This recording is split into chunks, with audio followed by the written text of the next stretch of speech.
Shalom, jumpa kembali adik-adik dalam ibadah kelas pra-remaja hari Minggu tanggal 3 Oktober 2021. Bagaimana kabar kalian? Puji Tuhan, saya berharap kalian semua dalam keadaan baik dan penuh sukacita. Adik-adik, hari ini kita akan bersama-sama memuliakan Tuhan melalui puji-pujian kita. Tetapi sebelumnya, mari kita bersama-sama berdoa. Bapa di surga, terima kasih karena Engkau sudah peliharakan kami di dalam kehidupan kami sehari-hari. Engkau sudah memberikan kami tubuh yang sehat, hati yang penuh sukacita. Bahkan pagi hari ini Engkau pun memberikan kami kesempatan untuk beribadah. Tuhan, kami mengucap syukur untuk itu semua. Tuhan, kalau pada hari ini kami akan merendahkan diri di hadapan Tuhan untuk memuliakan Engkau dan juga belajar firman-Mu, kami mohon pertolongan Roh Kudus-Mu hadir di dalam hati kami, hadir di antara kami, walaupun kami tidak bersama-sama di dalam gedung gereja, tetapi kami yakin bahwa Roh Kudus yang akan mempersatukan kami. Terima kasih Tuhan, di dalam nama Tuhan Yesus kami berdoa dan mengucap syukur. Amin. Mari kita bersama-sama memuji Tuhan, memuliakan Tuhan melalui puji-pujian berikut ini.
Adik-adik, sebelum mendengarkan firman Tuhan, mari kita bersama-sama berdoa. Bapa di surga, terima kasih, tibalah saatnya kami akan belajar akan kebenaran firman Tuhan. Tuhan, tolonglah kami supaya kami dapat mengarahkan hati dan pikiran kami hanya kepada firman-Mu. Tolong Tuhan yang memberikan Roh Kudus yang menjamah kami supaya kami dapat menerima firman-Mu, dapat memahaminya dengan baik dan juga dapat melakukannya di dalam kehidupan kami. Terima kasih Tuhan. Di dalam nama Tuhan Yesus kami berdoa. Amin. Adik-adik, beberapa hari yang lalu Lose ada membagikan survei ya kepada kalian. Terima kasih sudah menjawab surveinya, dan hari ini kita akan membahas survei kita ya. Pertanyaan yang pertama, bagaimana apakah kalian pernah bertengkar? Jawabnya apa? Iya, ya hampir setiap orang pasti pernah bertengkar. Kalau ditanya, Lose pernah bertengkar? Oh, pernah juga ya. Ya. Nah, adik-adik, apa yang menyebabkan pertengkaran? Wah, banyak ya.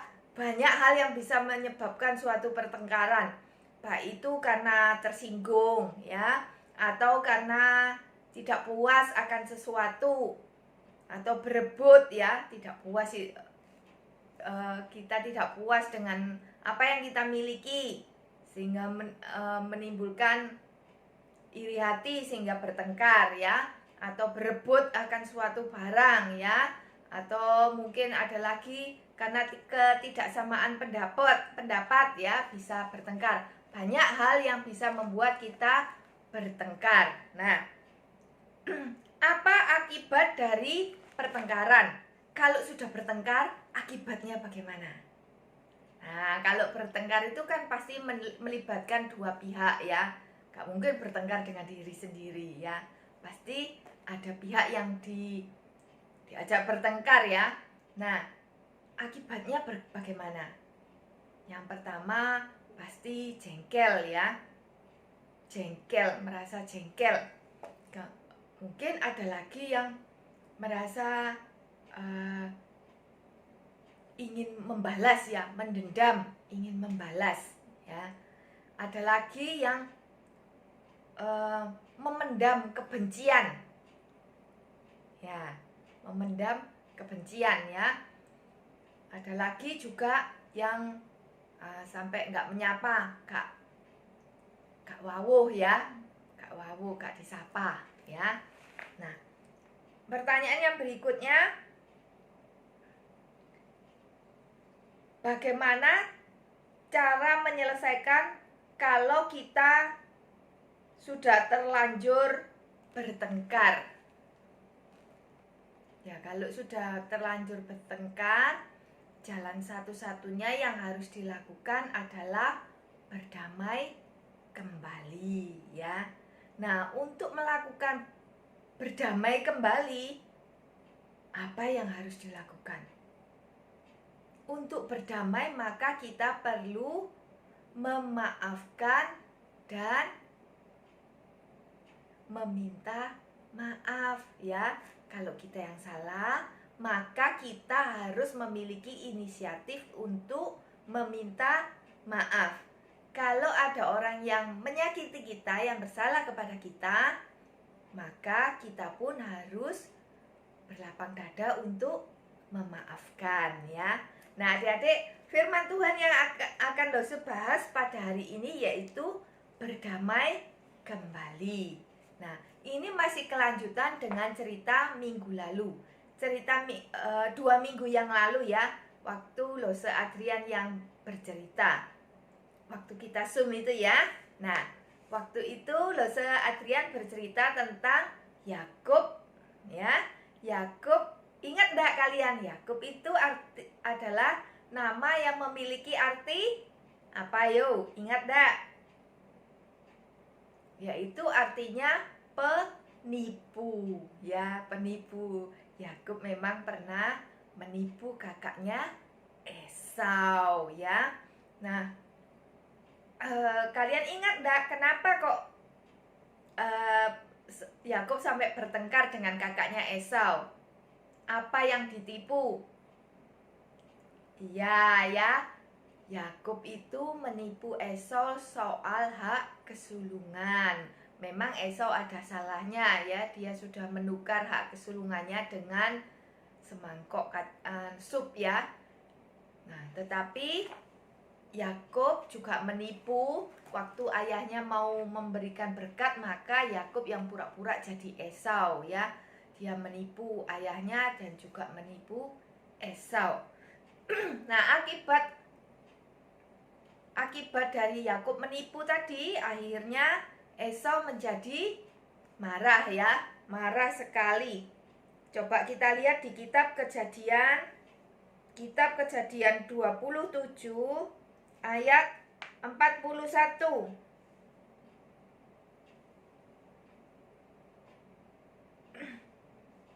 Adik-adik sudah siapkan firman Alkitabnya ya. Jangan lupa kalau mau ibadah harus disiapkan ya. Langsung bacakan ya. Kejadian 27 ayat 41. Esau menaruh dendam kepada Yakub karena berkat yang telah diberikan oleh ayahnya kepadanya. Lalu ia berkata kepada dirinya sendiri, hari-hari berkabung karena kematian ayahku itu tidak akan lama lagi. Pada waktu itulah Yakub adikku akan kubunuh. Nah, saking marahnya Esau, maka dia berinisiatif untuk membunuh Yakub adiknya ya. Dan diceritakan Yakub takut ya, akhirnya dia melarikan diri ke rumah pamannya Laban. Nah, cerita firman Tuhan kita pada hari ini terambil dari Kejadian 33 ayat 1 sampai 11. Yakub berbaik kembali dengan Esau. Yakub pun melayangkan pandangnya, lalu dilihatnya Esau datang dengan diiringi oleh 400 orang. Maka diserahkanlah sebagian dari anak-anak itu kepada Lea dan sebagian kepada Rahel serta kepada kedua budak itu. Ia menempatkan budak-budak perempuan itu bersama anak-anak mereka di muka. Lea beserta anak-anaknya di belakang mereka. Dan Rahel beserta Yusuf di belakang sekali. Dan ia sendiri berjalan di depan mereka. Dan ia sujud ke tanah 7 kali hingga ia sampai ke dekat kakaknya itu. Tetapi Esau berlari mendapatkan dia. Didekapnya dia, dipeluknya lehernya, dan diciumnya dia. Lalu bertangis-tangisanlah mereka. Kemudian Esau melayangkan pandangnya, dilihatnya lah perempuan-perempuan dan anak-anak itu. Lalu ia bertanya, siapakah orang-orang yang beserta engkau ini? Jawab Yakub, anak-anak yang telah dikaruniakan Allah kepada hambamu ini. Sesudah itu mendekatlah budak-budak perempuan itu beserta anak-anaknya, lalu mereka sujud. Mendekat juga Lea beserta anak-anaknya dan mereka pun sujud. Kemudian mendekatlah Yusuf beserta Rahel dan mereka juga sujud. Berkatalah Esau, apakah maksudmu dengan seluruh pasukan yang telah bertemu dengan aku tadi? Jawabnya, untuk mendapat kasih tuanku. Tetapi kata Esau, aku mempunyai banyak adikku. Peganglah apa yang ada padamu. Tetapi kata Yakub, janganlah kiranya demikian. Jikalau aku telah mendapat kasihmu, terimalah persembahanku ini dari tanganku. Karena memang melihat mukamu adalah bagiku serasa melihat wajah Allah. Dan engkau pun berkenan menyambut aku. Terimalah kiranya pemberian tanda salamku ini yang telah kubawa kepadamu. Sebab Allah telah memberi karunia kepadaku dan aku pun mempunyai segala-galanya. Lalu dibujuk-bujuknya lah Esau sehingga diterimanya. Nah, adik-adik, dari bacaan kita hari ini kita melihat bagaimana Esau dan Yakub itu bertemu kembali ya. sebetulnya Yakub sendiri mau bertemu dengan Esau itu ada perasaan yang sangat takut, sehingga dia harus membagi keluarganya menjadi beberapa bagian ya. Bahkan sebelumnya itu Yakub sudah mengutus beberapa orang kepada Esau dengan membawa banyak hadiah, dengan maksud mungkin kalau Esau lihat banyak hadiah mungkin marahnya berkurang gitu ya. Nah,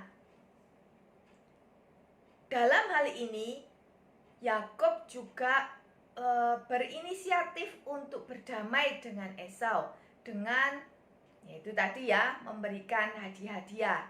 Jadi ada inisiatifnya untuk berdamai. Yang kedua, inisiatif Yakub untuk berdamai dengan Esau yaitu ketika dia bertemu dengan Esau, dia menempatkan Esau sebagai orang yang dihormati. Yakub merendahkan dirinya. Ayo coba kita lihat ya di Kejadian 33 ayat 3 tadi.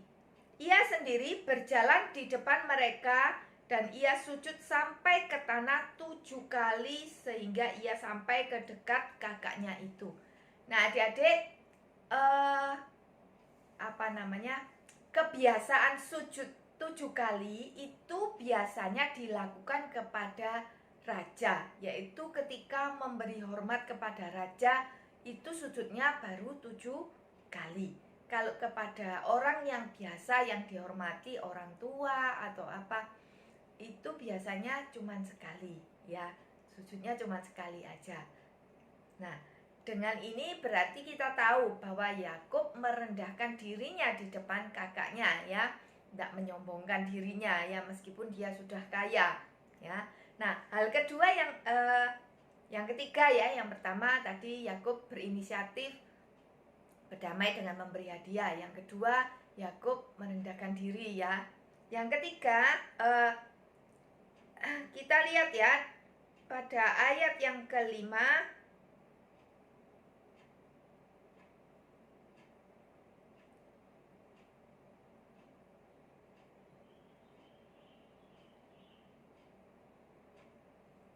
Ayat yang ke-8 ya.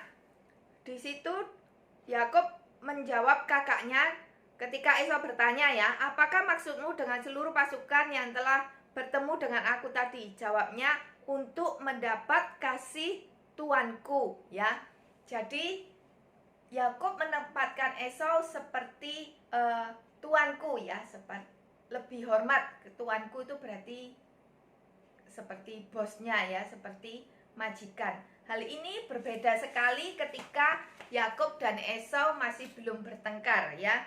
Kalau kita lihat di Kejadian 25 ayat 31 ya, bacakan untuk kalian Kejadian 25 ayat 31.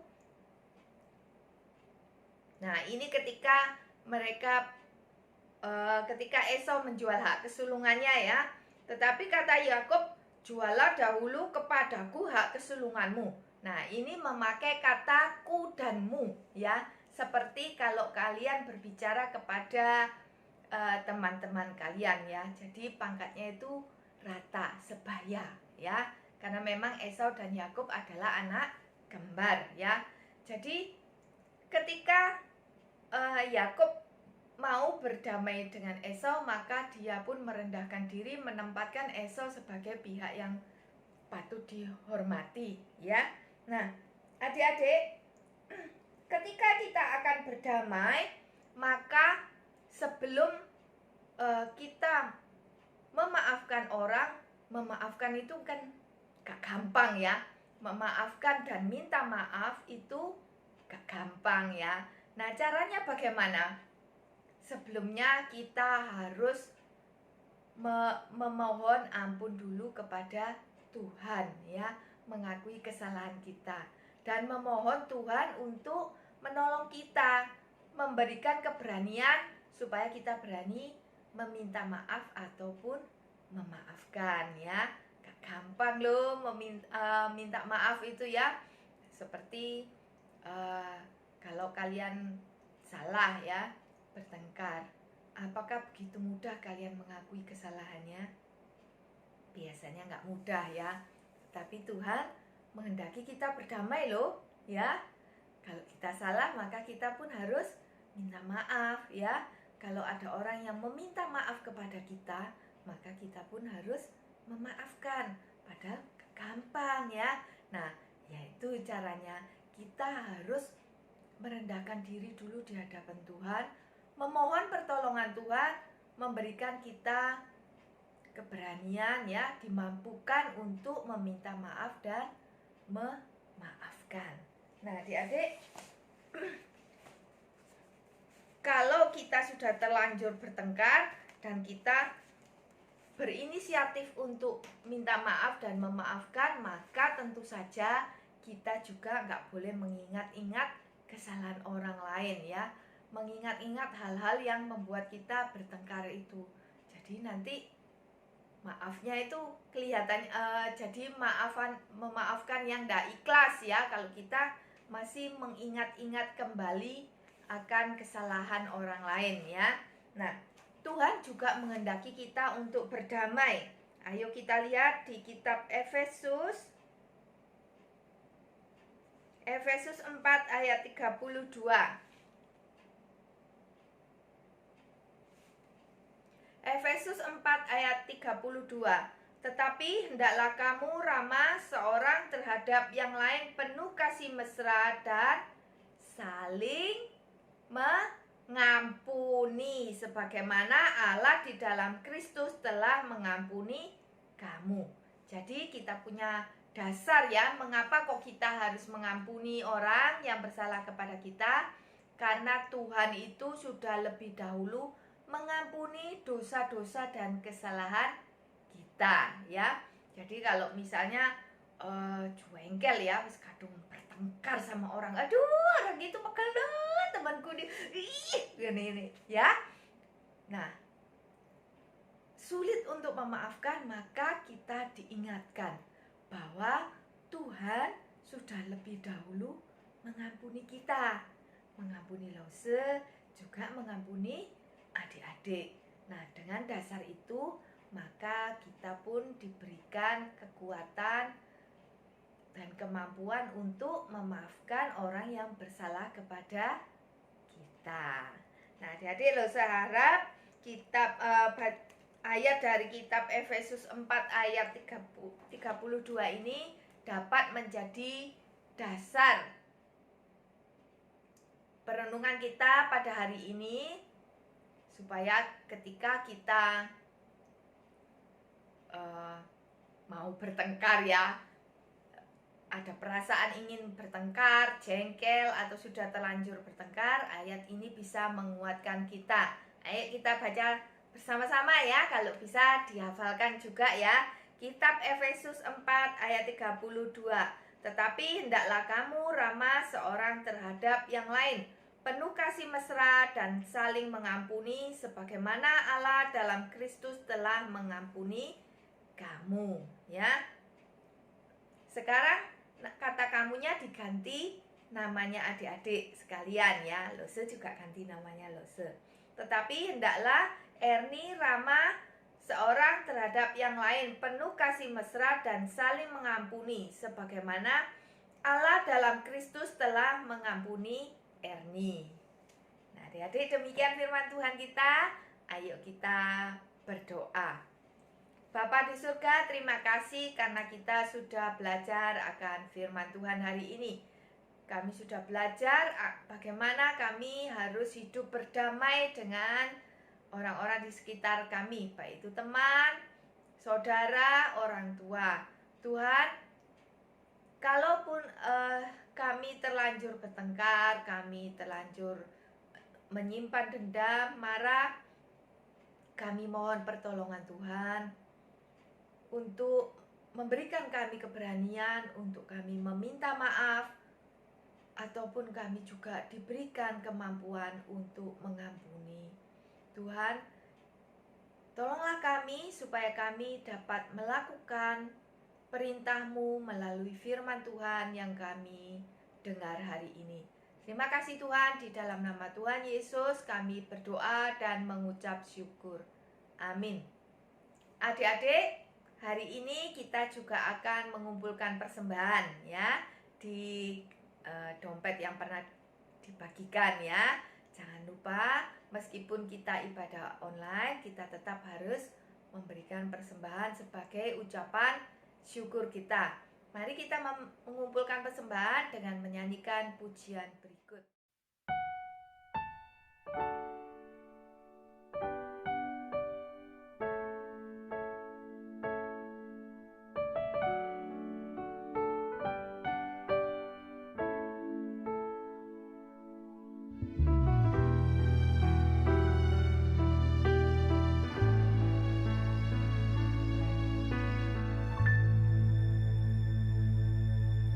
Saat ku masuk ke hadirat-Mu, ku tersungkur dan sembah-Mu. Ku persembahkan korban syukurku yang terbaik bagi-Mu. Ku bawa korban syukur ke tempat kudus-Mu Tuhan. Hatiku limpah dengan syukur, sebab Tuhan baik. Oh, oh, sebab Tuhan baik.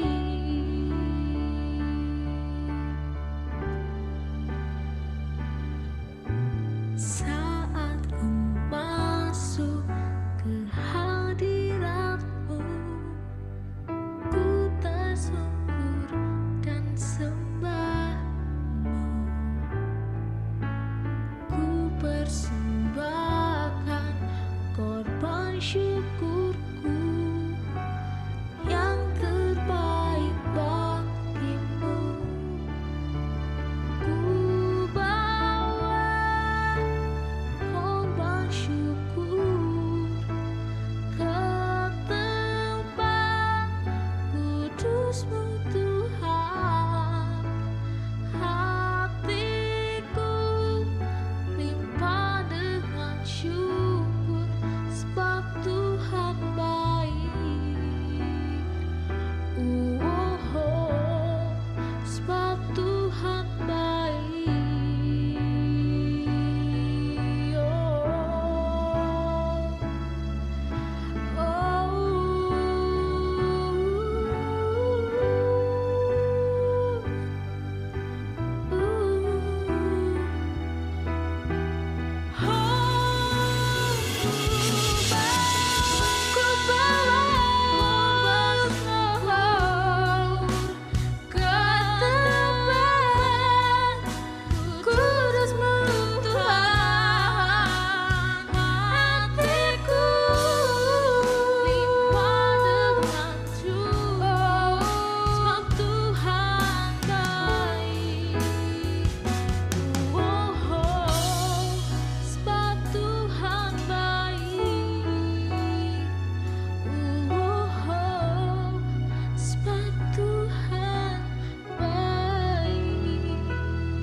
Allah Bapa yang bertata dalam kerajaan surga, pada hari ini kami telah mengumpulkan persembahan kami ini.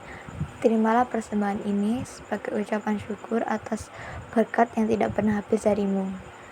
Tuhan, inilah doa kami, dalam nama Tuhan kami, Yesus Kristus. Amin. Terima kasih untuk Helen yang sudah memimpin doa persembahan. Nah, adik-adik, pengumumannya minggu depan kita tetap akan ibadah YouTube lagi. Baru pada minggu ketiga tanggal 17 Oktober kita akan ibadah melalui Zoom ya. Nah, Losus rasa cukup sekian pengumumannya. Terima kasih buat adik-adik yang sudah beribadah. Tuhan Yesus memberkati kita semua. Happy Sunday.